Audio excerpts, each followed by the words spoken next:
my name is Kelly Lopenholt, and I'm a former educator who left that business to start my own business. So I'm a speaker and a trainer and a coach for young people mostly. That's my passion is for the younger generation, but I speak to all ages at conferences and in corporate and at universities as well. So happy to be here with you all today. I feel like this is a topic that nobody gets a pass on, right? Everybody has a difficult person in your life.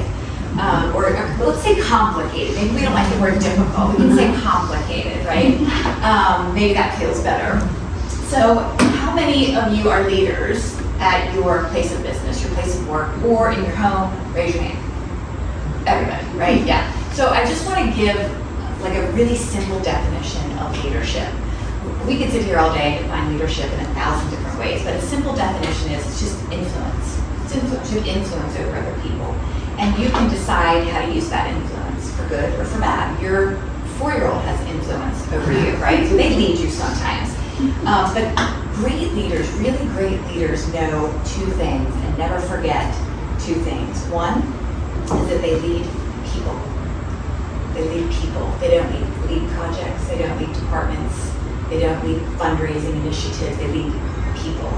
And the second thing is they add value to their people, constantly looking for ways to add value to their people.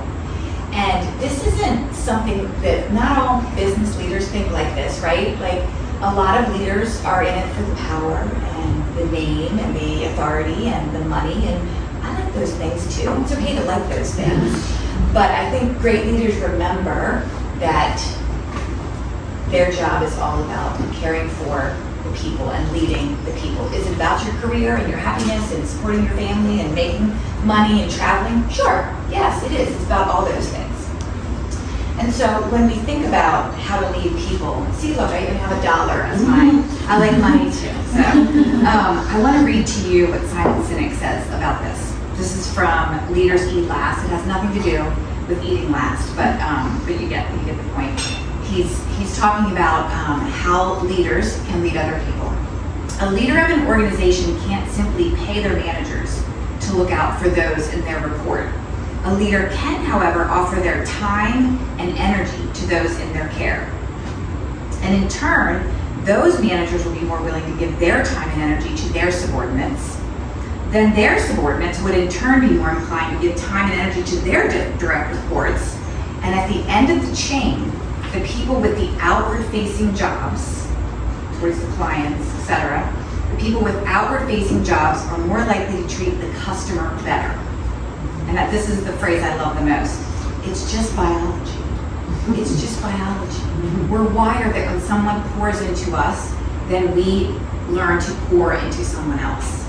Okay? And so I think, for me, I just think this is like the superpower that not everybody does very well, right? That leaders can do. I think this is like the competitive advantage that you could have. And so what I'd like to do today is just go over 3 ways that you will, 3 questions that you can ask yourself to make sure that you're always caring for the people, okay? And so it's going to be 3 questions that you'll want to remember and ask yourself every day at your job, okay? So when I was a high school teacher about 20 years ago. I worked at Mount Sales Academy. I was teaching all girls, and I loved it. But my students would tell me that I acted like Jekyll and Hyde sometimes, and I was like, I don't understand. What do you mean? Like, and I know what Jekyll and Hyde means, right? One is evil and one is good. I don't know which one though. Which one is the evil one? Which one's the good one? Good question. I don't remember. Okay, well, you get the point. So they told me I was like Jekyll and Hyde, and finally I was like, well, what do you mean? I'm like, well, Ms. Lopenholt, sometimes you are really friendly and warm and fun, and you like to have fun in class with me. You're interactive, and then it's like a switch is flipped, and you are mean and strict, and we got to get stuff done, and you don't want us to talk. And I was like, okay, well, isn't that what teachers are supposed to be like? Sometimes fun and interactive and sometimes strict. So I didn't really think anything of it. Fast forward 20 years later, I'm in my 40s and I'm managing a team of people at a nonprofit. And it was the first time I was managing adults. I had managed a classroom of kids, of girls, teenage girls, and I did that pretty well. It's more difficult to manage adults, I would say. So I'm managing this group of adults, and I'm new to the job. I've never managed people before. And so I want to be good at it, right? So I'm trying to learn all the things about leadership, and I want my team to thrive under my leadership. And so when I meet with them, when I have my weekly with them, I'm asking for feedback about my leadership. And nobody's giving me any, right? This is awkward. But I'm trying to create a space where I can get some constructive feedback so I can be better at my job for these people. And nobody tells me anything, but one woman that I worked with, Susan, we were friends, we were close, we had a trusting relationship. And so I asked her one day, I said, what's it like to be on the other side of me? She goes, do you really want to know? I was like, yes, I do really want to know because I want to get better at my job. And she said, well, some days I come in and you're like very warm and friendly and social and really fun and easy to work with. We have fun working together. Other days I come in and you are cold and unapproachable and you give off this energy like, don't bother me. And I was like, oh my goodness, the Jekyll and Hyde. And so this time I listened to it, I was like, okay, I don't want to be unapproachable. I don't want to be like that. But I had no awareness that that was what I did. I had trouble balancing my, part of myself that wanted to be the driver and get things done, and the other part of myself that really values fun and humor and knows that we learn better and work better when it's fun and there's good relationships, right? So I guess I saw that I was struggling to balance those two things. And so the first question that I want to offer you today is the question of self-awareness. Do you know what it's like to be on the other side of you?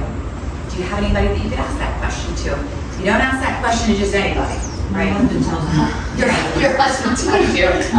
He told me at breakfast. What did he say?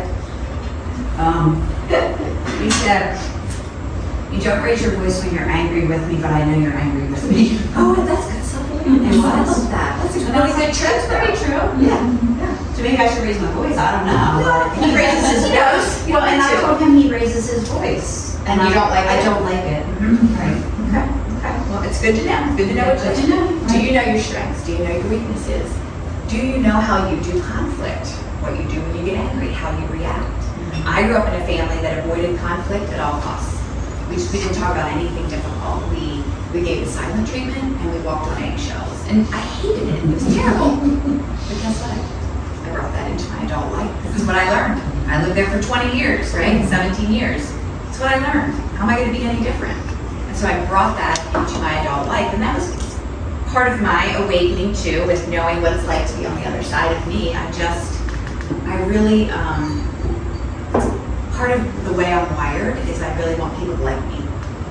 And I used to think it was a flaw, like, oh, I must be so insecure. But it really is the way that people are wired. And we're going to get to that in just a little bit.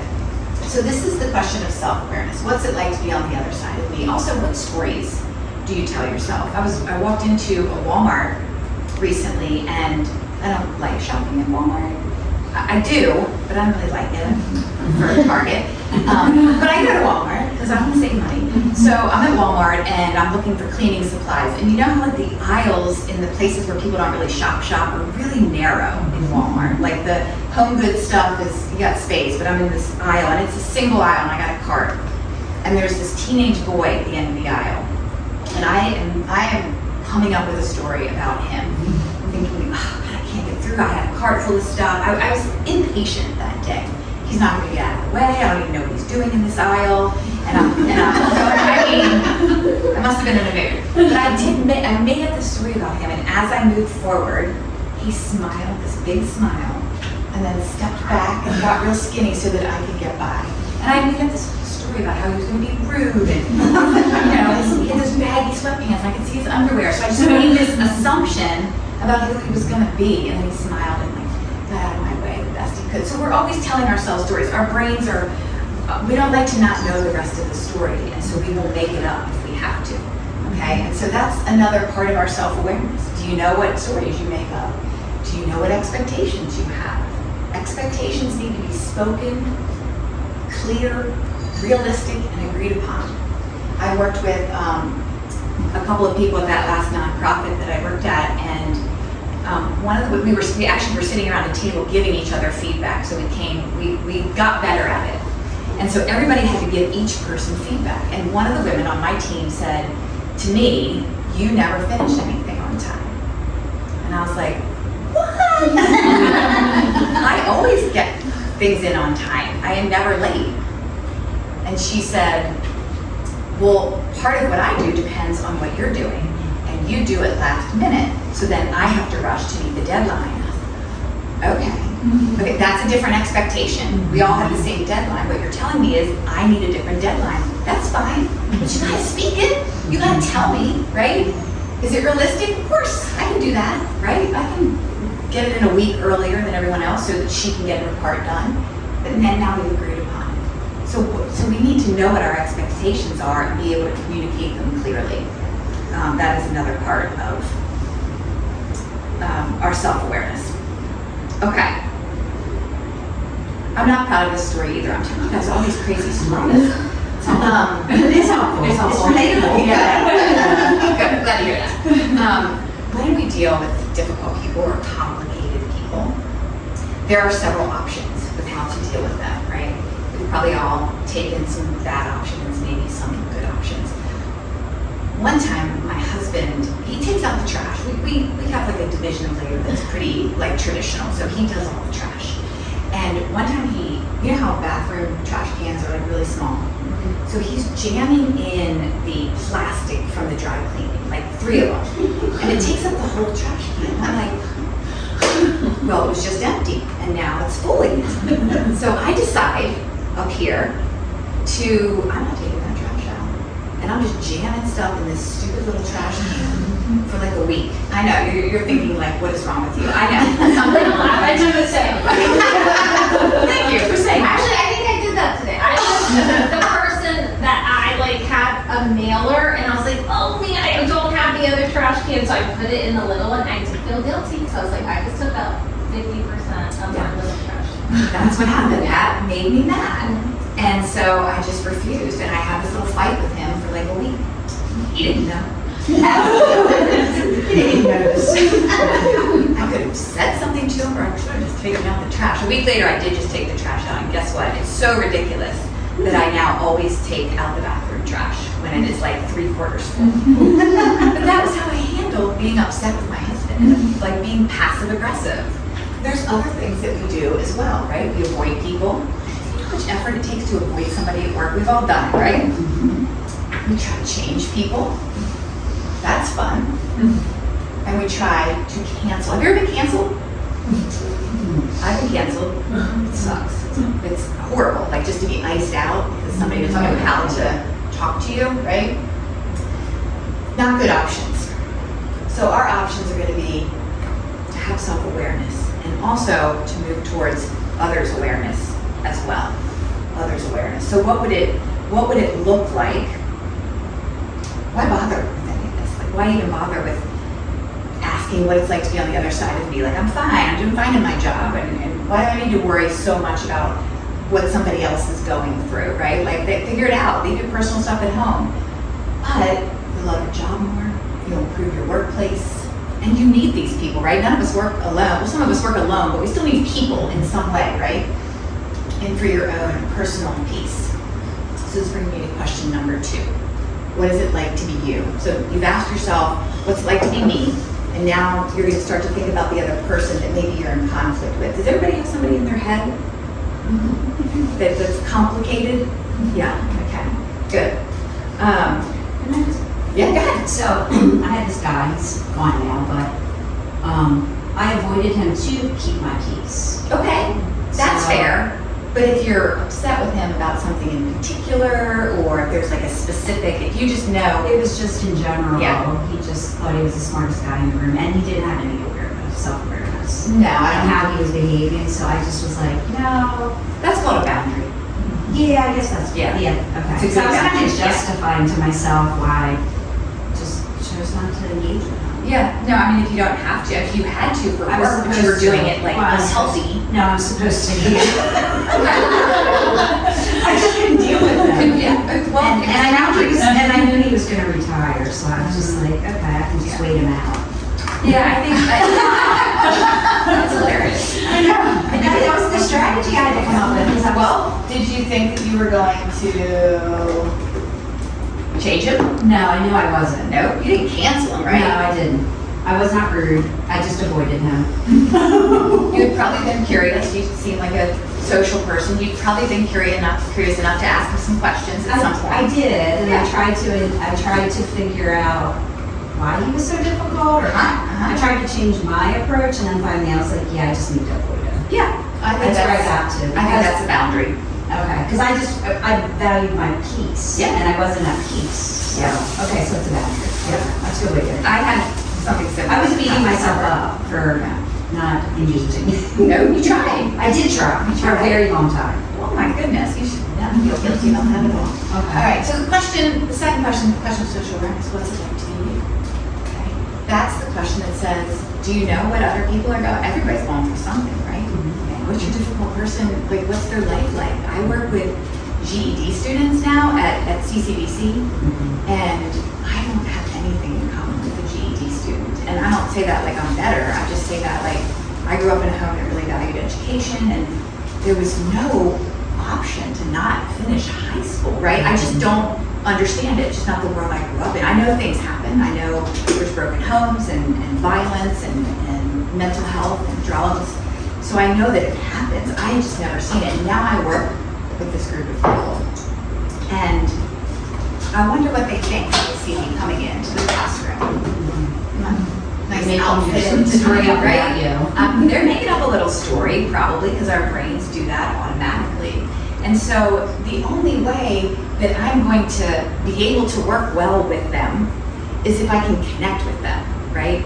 And so the first thing I did was just memorize everybody's name.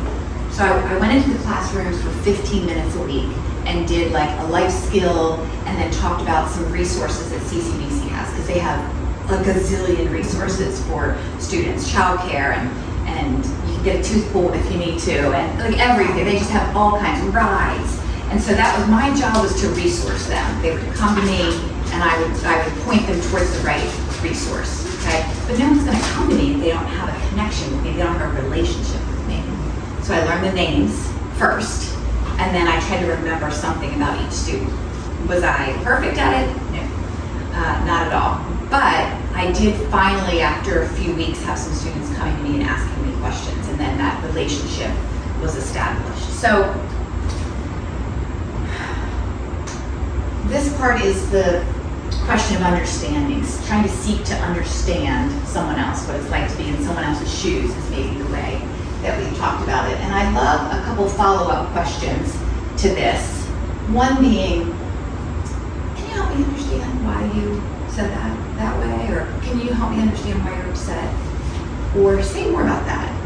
And so that requires, like, I'm a very reactive person, like I'm kind of impulsive. Again, it's how I'm wired. I work on it. It's just effort for me to hold back, right? You too. 100%. Aries. An Aries, we were just talking about that this morning. And We're very so impulsive. we've got to master that pause in that moment when we want to react. Like, and I want to react the way my parents reacted, right? Again, this is what I learned. And so we master that pause and just step back and just ask the question. Commit to asking 2 questions before you respond when someone's being difficult or complicated, or you're having a difficult conversation, or someone says something rude or offensive. Can you help me understand why you feel that way? Say more about that. It's really difficult to do sometimes, especially if you feel offended, right? But I have had like high octane situations come down 10 notches just by asking, can you say more about that? And then all of a sudden you hear the story of why, and it's usually not about you. It has nothing to do with you, right? So I would just encourage you to ask either of those questions anytime. Anything like that is fine. I love when somebody says, can you say more about that to me? Because it probably means I've said something confusing or offensive, and they want to know more. Great, let me tell you more. So that's a great way to handle a difficult situation. Okay. People are difficult. People are complicated. But they're predictably difficult and complicated. Now, I'm not going to put anybody in a box, but I use the DISC. Do you guys know the DISC? You know DISC? The DISC assessment is like a communication style assessment. And so I just want to go through a quick exercise with you guys today so you can understand a little bit more about how you're wired. So it is backed by tons of research, tons of science behind it. A little bit like Myers-Briggs, but way simpler and more clear from my perspective. And it's more about leadership style and communication style. So I'm just going to ask you a couple questions, and you're just going to answer them, and then we'll go from there. So the first question is, we'll say we're having coffee, and I'm asking you about your business and what you do. And then I ask you this question. Do you consider yourself to be more outgoing or more reserved? And you'd say, oh, Kelly, I'm a little bit of both, aren't we all? Yes, of course. I'm outgoing and social, but I need my alone time too. But if you had to lean one way or another, if you're about to get on an elevator, are you excited about who you might see? Or are you like, oh, I don't know what's on this freaking elevator? And I know it might be different every time you get on, but just in general, what's your general demeanor? Raise your hand if you think you're outgoing. Yeah, I'm pumped for who's on that elevator. Like, let's chat. Raise your hand if you think you're reserved. Okay, so 3 reserved. Here we go. Okay, great. So now I'm going to ask you the second question.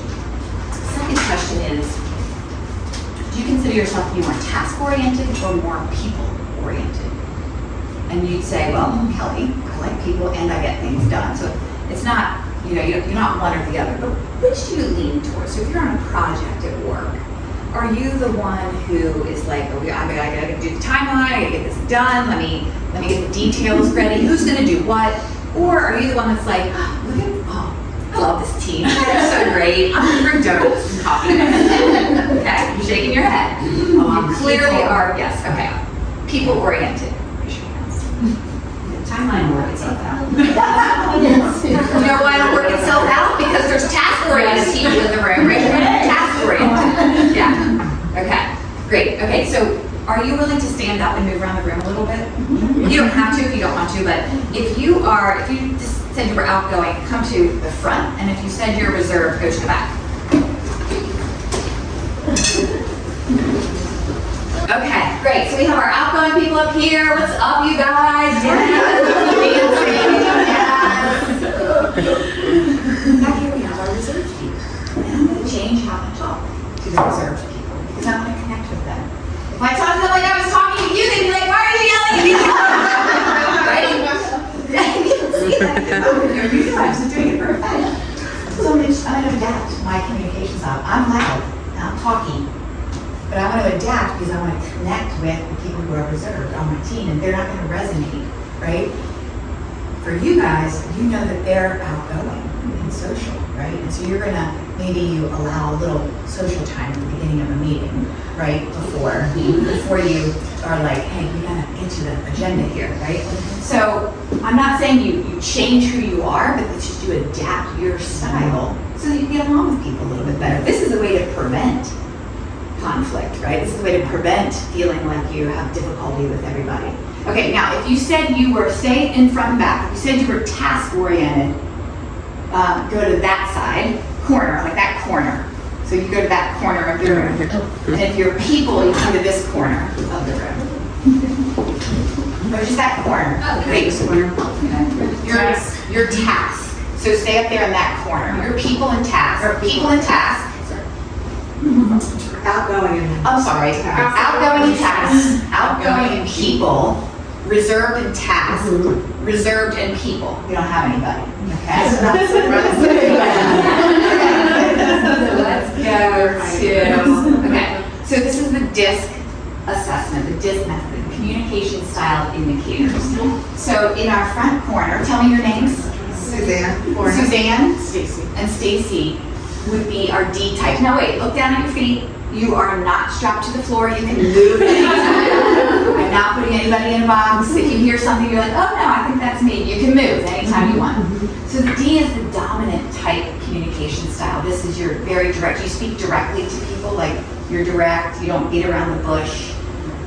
Ds are generally very results oriented, likes the big picture, don't bog me down with the details, okay? That's our D type. Sometimes you can get accused of being maybe bossy or aggressive when it's unhealthy, when the D is unhealthy. When it's healthy, you're getting results and you're inspiring people because you like people too, right? You're outgoing. Ds make really good lawyers. You know, you're usually not afraid of conflict. I don't like conflict. I don't know. Anybody does, but I avoid it. okay. I'm working on it. Okay. I hope this helps you. Okay. This is our I group, okay? These are the influencing type. These are our outgoing, people-oriented communication style. We're talkative. I fall into this category too. I'm a very high I, and then I got a little bit of D, which is my Jekyll and Hyde. You see? When I'm stressed, I go to like the aggressive, like strict D. When I'm healthy, I can balance the two, right? So the I group is influencing, social, optimistic, values fun and humor, really values social time, warm, friendly, can make a friend in the elevator. Does that resonate with you guys? Okay, and so what do we get in trouble for, us I's? I talk too much. We talk too much, And like, yeah. especially for them. Yeah. So I've had D bosses, and I'm a high I, Yeah. but then I have a little D like you. Yes. And what I learned is if I was reporting to a D, I would have an agenda, we would get into Yeah. it, because my natural thing is, what you do this weekend? And like, Right. how are kids? Right. Right, Yeah. and the D is like, no, Yeah. no talking. So that's brilliant. That's I adapted, because I was like, oh, this person's a high D. Yeah. I need to have my agenda, I need to have everything organized. And then a lot of times they would be DI, so then they would chit chat when we got done meeting, and they would tell me about the weekend. So I learned not to talk Yes. about the weekend at first, which is what my But go-to would you have is. known that if you didn't know this? No, Right? no. Yes, I Yeah. had a high D for a boss, and I thought he was rude. Same. He wouldn't even say hi to me or Same. look at me in the hallways. And then when I learned this, I was like, he's Yeah. not a jerk, he's a D. It's like, and always have an agenda, Yeah. and start the meeting on time. And talk about And results. talk about results. Yep. Don't give him details. He would interrupt me in the middle of talking sometimes, be like, what do you want? What is it that you want? I'm like, Yes. well, I need $2,000 for this thing. He's Yeah. like, fine, have it. He didn't want to hear, he trusted me. So anyway, all right, so back here, this would be our S group. This is the steady group. They're task-oriented and people-oriented. They're reserved, they're quiet, they're calm, they're super loyal. They really care about the team. They want to make sure everybody gets to speak up in a meeting, and they really, really don't like conflict. S's would have to work on speaking up for themselves, right? That's the person that you say, like, where do you want to go for lunch? And I'm like, I don't care, wherever you want to go. And I have a son who's a high S, and I cannot get him to make a decision like that, right? And so that's how he's wired. There's nothing wrong with him, right? There's nothing wrong with us. We talk too much. We're wired that way. Do we have to work on it? Of course, because it can get us in trouble, right? There are weaknesses with each of these too. Now, I do want to say too that we all do all four of these things. Like, you're all capable of all these things, right? We just lean more towards one or the other. So this is our C group. This is the compliant. I don't really like the word compliant, but what it means is like, I don't like that. I like to use the word careful or conscientious. You're careful. You move a little slowly through the world, through a project a little bit slower. You ask a lot of questions. You want all the information before you make a decision. It drives those people crazy, right? But now you know, oh, maybe this person on my team is a C. You need them to ask all the questions because you haven't thought about them because you're moving so fast, right? So do you want a C person on your team? Heck yeah. Do you want a D person on your team? Heck yeah. Do you want I? Do you want S? Yes. We need all four types, but once you understand that each type is wired a little bit differently, it helps the team work together better. Like, we're going to give these people the spreadsheet and the data part of the project, right? Are you guys math people? Good in math and really good on details, rule followers. My husband is a C, and what's so great about him being a C is that he does not leave like even a sock on the floor. Like your house is really neat and clean. That's true. I mean, I live with other people, so. Okay. Your Pick up roommate. the side. Yeah, I have to pick her up. Yeah, okay. Pick her up wherever she was. Yes. I have one child that leaves one sock. Everywhere. Why one? Why is it? Then they let me leave No, this here. let's give them I have a little disc quiz you can take when you Okay, do. okay. Yeah. I mean, can you imagine how parenting could change if you know this stuff? You guys can sit back down. Thank you for participating. I worked for a company that did this, and I was life changing when I learned it. I was on the leadership team, and so the facilitator did a matrix, and that helped us figure each other out and how the workers. Like a map. Like a map. Yep, I do that too. Yeah, that was really helpful. Yeah. And then it explained why they were the way they were. It explains why they are the way they were. And again, there's strengths to all four, but there's weaknesses to all four. And if somebody doesn't have self-awareness, like, what's it like to be on the other side of me? Well, you're super bossy and you don't listen in meetings. Like, that's what I would say about a high D. I'm not saying about you guys. But some Ds would just talk over people, and I interrupts people, right? And so I was relieved to know that I'm wired this way. I can be quiet, I can be an S, I can care about people and be calm and quiet, but it takes more energy for me to do that, right? And so, but just being aware is helpful. Okay, so all of that brings me to our third question. What do we have in common? So you have some self-awareness, you know how you're wired, you know what it's like to be on the other side of you, maybe a little bit, maybe you have someone you're gonna ask that question to. You know that you need to consider, hey, what's it like to be this other person? Maybe they're wired differently than I am, and I need to consider that before I go into the meeting. This person really loves data, so I'm gonna look at the data. I hate details, hate them, I'm bad at them. But if I'm meeting with someone who is a C, I'm gonna look at the details before I walk in that meeting so I can talk data with them, right? And I'm gonna know I'm not gonna get my social time. That I can get it somewhere else, I don't need it. So once I learned this, I was like, okay, I don't need my social time with this and this person. Like, I just want to have social time with everybody, right? Because this is how I'm wired, but I don't need to. So the third question, what do we have in common? So it all kind of coalesces here. We've talked about a lot of this already, but you can always find common ground with somebody, right? Everybody. We have something, we're humans, we have things in common with everyone. Maybe your guy, you might have had something in common with him that you could have connected on, but maybe not. Again, boundaries are okay.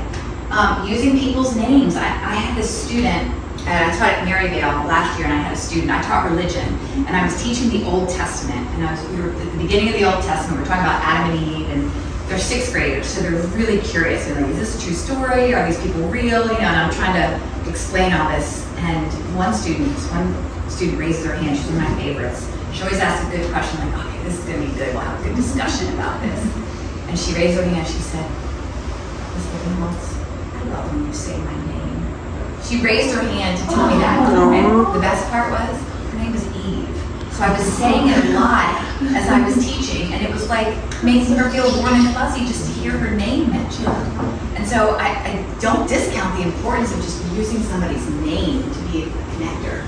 Be a great question asker. We talked about that a little bit. But I once went into a meeting with an employee that I was having conflict with. We were in great conflict. I didn't have any beef, but I knew she did. And she didn't talk to me about it, and it went on for a long time, probably 6 months. And it started to affect the rest of the team. And so I finally got her in a room, and I invited my boss to come, and I said, what's going on? Like, I feel like I've lost trust with you. And she said, no, everything's great. It's great. I was like, I know it's not, but I had worked with my coach before going in. I vowed to only ask questions. I knew something was coming because I could tell that I had lost trust. I didn't know what I did yet, but I knew I did something, and the only thing I did was ask questions. It's the hardest thing I've ever done. I don't think I've ever done that since. But after she said fine a couple of times, she goes, you want me to tell you? I was like, yes, I do. And for about 20 minutes, she told me what a horrible person I was. It was awful. It wasn't done well. It was terrible. It was probably one of the worst days of my life, truly, because it was just like all your weaknesses, all your sins, all your failures just laid out on the table. Some were true, some weren't. You know, there's always nuggets of truth in there, and it was a great gift to me to grow.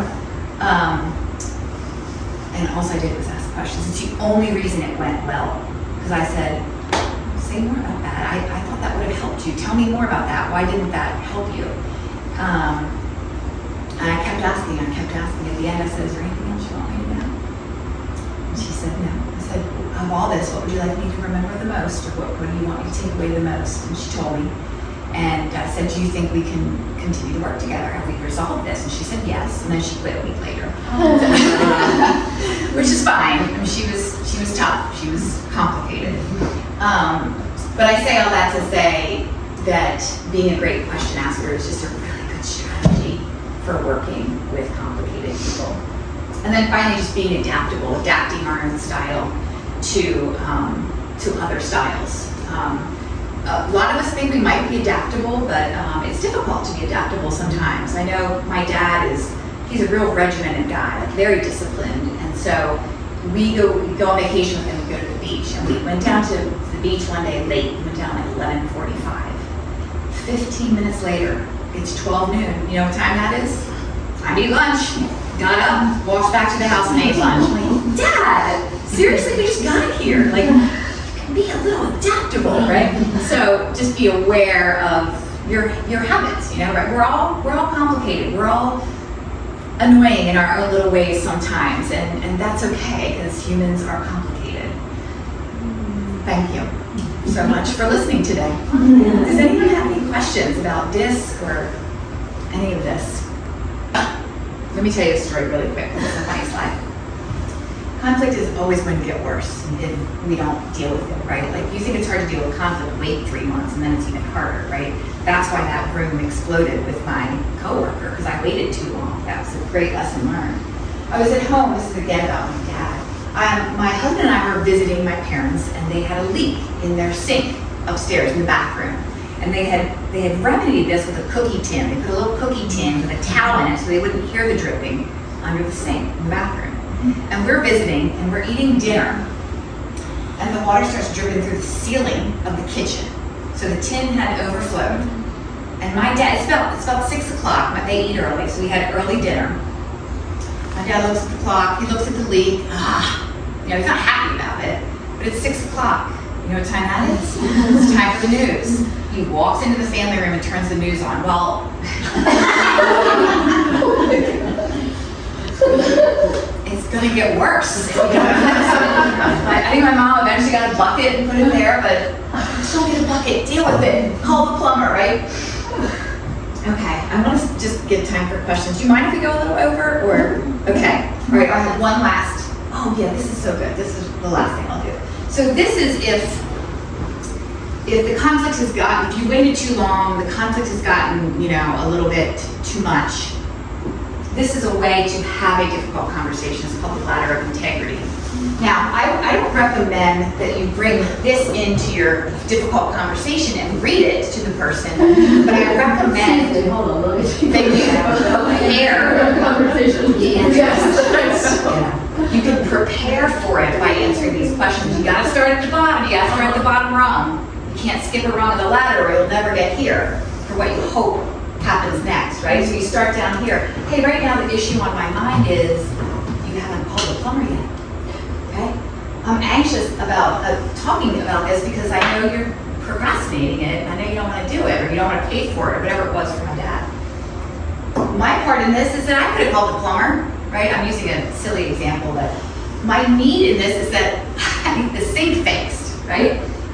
My feelings, so you can see that if it was more emotional than the leak or the plumber, then you would have answers to this. My feelings about this are like the girl who gave me, I'm trying to remember a good example.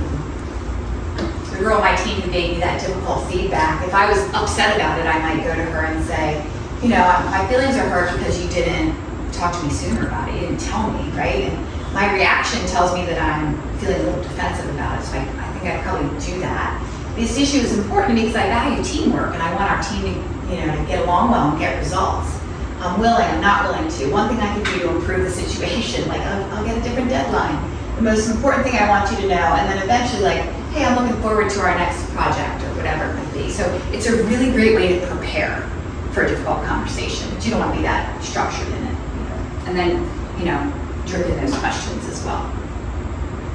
Okay. That's definitely all. I did have a story about my dog. I'm just kidding. I want to hear it. Are you sure? Yeah. Okay. I didn't want to go too over. You guys want to sometimes go over, it's okay? Okay. Okay, so these are my dogs. This is Chunk on your left. Chunk, she is a black Schnauzer mix. And this is Moose. He is a Jack Russell Terrier mix. And Chunk is 16 years old. And Moose is about 7 years old. But Chunk's healthy, and we still go for walks every day. She used to be really fun and fast, and we used to go on long hikes. But you know, she's 16. She's slowed down a little bit. She's lost her hearing, so she's a little anxious on the walks. So she's really, really slow. Okay? And so I have those retractable leashes, right? And so several times on our walk, I find myself standing like this. Chunk is way behind, sniffing around, being nervous and slow. Moose is way ahead, ready to go, adventurous and sniffing and ready to go.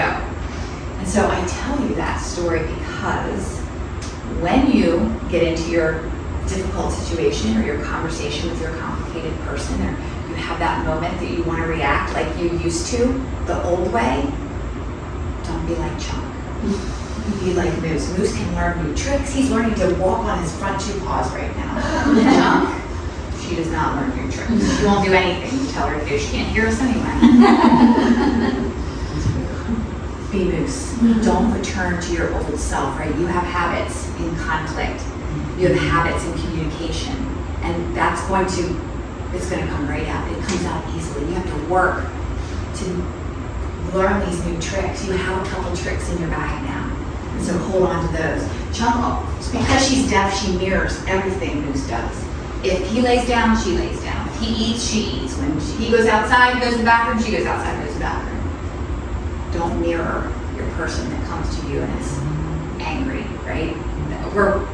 We all do that. We mirror the person. We mirror, sometimes it's a pleasant situation, we mirror how someone else is sitting, right? We mirror the way they're sitting. We mirror what their hands are doing because that's connection. Okay, so we do have that capacity to mirror, and it's good for connection. But also, when somebody comes angry or upset, that's where you gotta master that pause and ask a question because it just brings temperature down. Okay, now I'm really done. Thank you so much for listening. You're welcome. Thank you.